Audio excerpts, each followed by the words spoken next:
எத்தனையோ ஆண்டுகளாக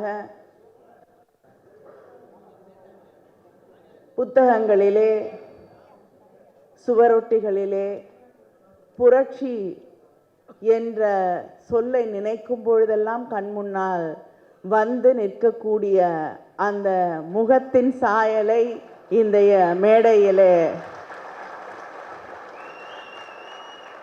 அலைடா குவேரா அவர்களுடைய முகத்திலே பார்க்கக்கூடிய அந்த வாய்ப்பை, மகிழ்ச்சியை, பெருமையோடு இந்த மேடையிலே நான் நின்று கொண்டிருக்கிறேன். அவருக்கு என்னுடைய வாழ்த்துக்களை, நன்றியை நான் தெரிவித்துக் கொள்கிறேன். தலைவர் கலைஞர் அவர்களிடம் கேட்டபோது, நீங்கள் சந்திக்க விரும்பக்கூடிய தலைவர்கள் யார் என்று கேட்டபோது, தந்தை பெரியார், பேரறிஞர் அண்ணா, பெருந்தலைவர் காமராஜர் என்று ஒரு பட்டியலை சொன்னார். அப்பொழுது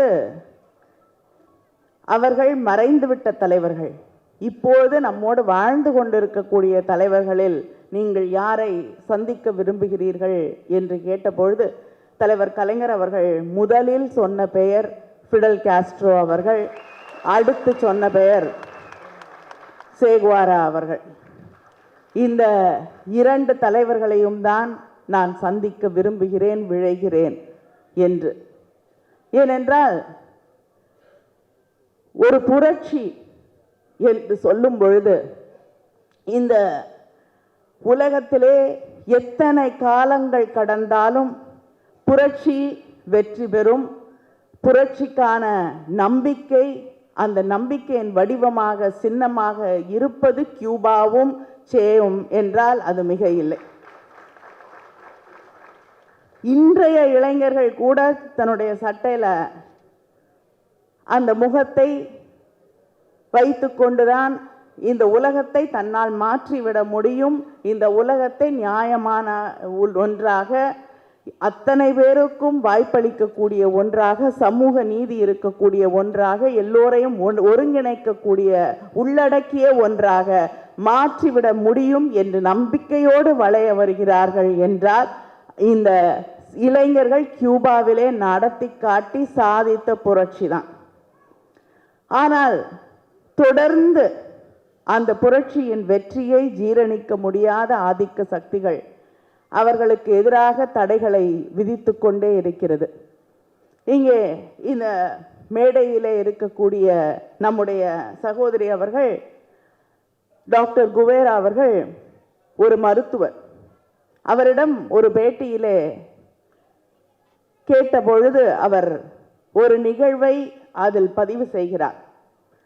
அதாவது, இந்த சாங்ஷன்ஸ் இருக்கிறதுனால நீங்கள் எந்த அளவுக்கு பாதிக்கப்பட்டிருக்கிறீர்கள் என்று கேட்கும் பொழுது அவர் சொல்கிறார், எங்கள் ஊரிலே, ஏன்னா கியூபாவில் நம்ம எல்லோரும் கனவு காணக்கூடிய அளவிற்கு மக்களுக்கான அந்த மருத்துவம் என்பது தமிழ்நாட்டில் இன்னைக்கு நாம் பெருமையோடு சொல்கிறோமே, வீட்டுக்கு வந்து கதவு தட்டி மருத்துவர்கள் கேட்கிறார்கள் உங்களுடைய உடல்நிலை எப்படி இருக்கிறது, என்ன தேவை என்று. அதை எத்தனையோ ஆண்டுகளுக்கு முன்னால் செய்து முடித்து காட்டியவர்கள், நமக்கெல்லாம் வழிகாட்டியாக இருக்கக்கூடியவர்கள்.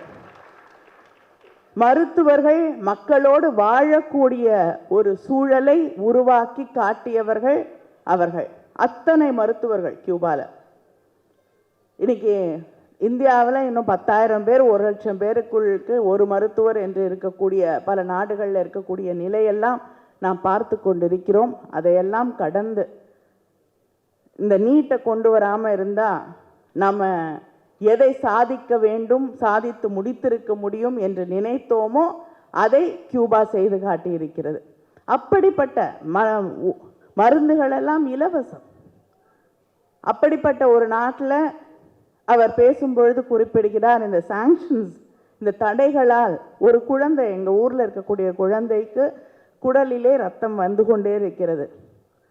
அதை நிறுத்த வேண்டும் என்றால், அதற்கு சிகிச்சை அளிக்க வேண்டும் என்றால் வெளிநாட்டில் இருந்தால் மருந்து வர வேண்டும்.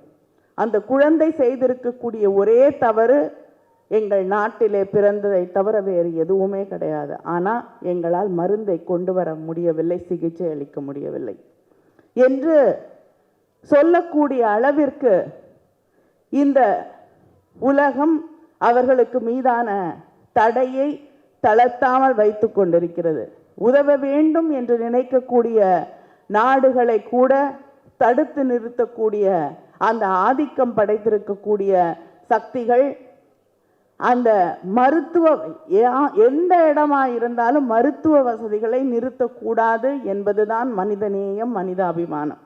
ஆனால் அதையெல்லாம் கடந்து தன்னுடைய ஆதிக்கம் மட்டும்தான், அதை நிலைநிறுத்துவது மட்டும்தான் முக்கியம் என்று நினைக்கக்கூடிய ஒரு நிலையை அவர் தன்னுடைய பேட்டியிலே பதிவு செய்திருந்தார். இதை இந்த எந்த இயக்கமாக இருந்தாலும் இந்த மேடையில் இருக்கக்கூடிய அத்தனை பேரும் நமக்கு இருக்கக்கூடிய ஒன்றே ஒன்று, தந்தை பெரியாரிலே தொடங்கி இங்கே இருக்கக்கூடிய அத்தனை பேரும் சொல்ல நமக்கு இருக்கக்கூடிய ஒரே மொழி மனித நேயம் என்பது மட்டும்தான். மற்றவர்கள் பேசக்கூடிய மொழி அது வேற. மனித நேயம் கடந்து மதம், மதம் என்றால் வெறி, திமிர். ஆனால் நாம் பேசக்கூடியது மனித நேயம் என்பது. அதனால தான் இன்னைக்கு கியூபாவிற்கு ஒரு நியாயம் கிடைக்க வேண்டும், கியூபாவிற்கு மக்களோடு நாம் நிற்கிறோம் என்பதை உரத்து சொல்ல வேண்டும் என்பதற்காக இந்த கூட்டத்தை அவர்கள் இங்கே நடத்தி கொண்டிருக்கிறார்கள். கியூபாவோடு நிச்சயமாக நாம் நிற்போம், தொடர்ந்து நிற்போம். அவர்கள் எப்படி இந்த உலகத்திற்கு புரட்சியின் நம்பிக்கையாக இருக்கிறார்களோ அவர்களுக்கான நம்பிக்கையாக இந்த கூட்டங்கள் நாம் அத்தனை பேரும் இருப்போம் என்பதை அவருக்கு நான் உறுதியாக தெரிவித்துக் கொள்கிறேன்.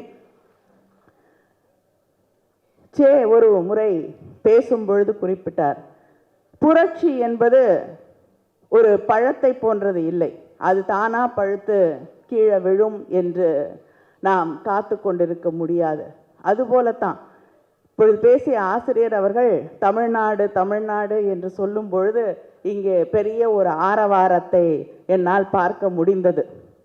அதற்கு ஒரு பின்னணி கதை இருக்கிறது. இன்னைக்கு அந்த கதை இல்லாமல் போயிடுச்சு இல்லையா? அந்த கிணத்தையே காணலைன்னு சொல்லிட்டாங்க. நான் ஏன் அப்படி சொல்ல போகிறேன்? நான் சொன்னது உங்களுக்கு புரியவே இல்லை.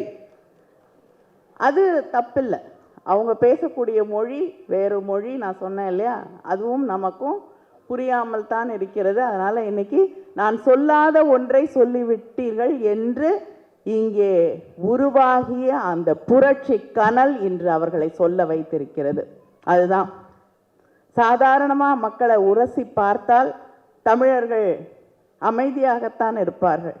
அவங்கள கொஞ்சம் சீண்டி சொரண்டி பார்த்தா அதில் உள்ளே தெரியக்கூடிய அந்த தீக்கங்கு இன்னும் அணையவில்லை என்பதை புரிந்து கொள்ளும் பொழுது யாராக இருந்தாலும் நான் அப்படி சொல்லவே இல்லை என்று சொல்ல வேண்டிய ஒரு நிலையை நாம் உருவாக்கி காட்டியிருக்கிறோம். இன்று இந்த மேடையிலே அவரை சந்திக்கக்கூடிய வாய்ப்பை பெற்றது நான் என் வாழ்நாளிலே மறக்க முடியாத ஒரு வாய்ப்பாக, மறக்க முடியாத ஒரு சந்திப்பாக இதை என் நினைவு பெட்டகத்திலே நிச்சயமாக வைத்திருப்பேன்.